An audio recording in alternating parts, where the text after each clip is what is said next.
your AirPods not connecting to the iPhone? I'll tell you how to connect them quickly and easily. Watch until the end to learn some useful tips. So firstly, open up the settings, tap General, then Software Update, and make sure that your iOS is up to date to avoid connection issues.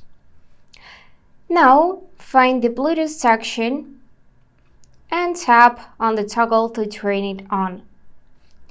After that, we need to enable pairing mode on the AirPods. So on the older models, just open up the lid, find this button on the back part, and press and hold it until this indicator on the front will be blinking white.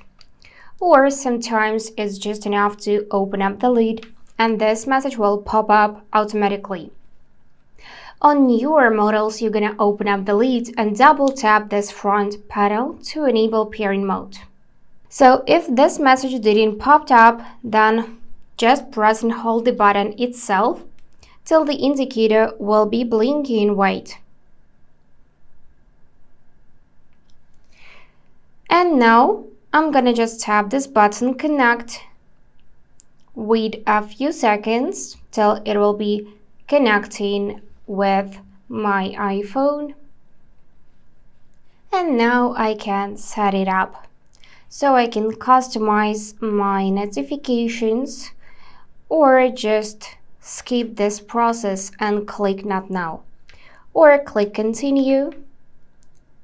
And now my AirPods are connected because I can see its battery level for the charging case, for the earphones itself, and I can see them in the list My Devices.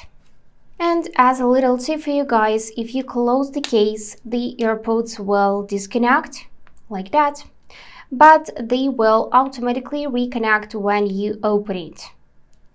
So also, if you're looking for new music, you can get a free trial on Apple Music if it's available still.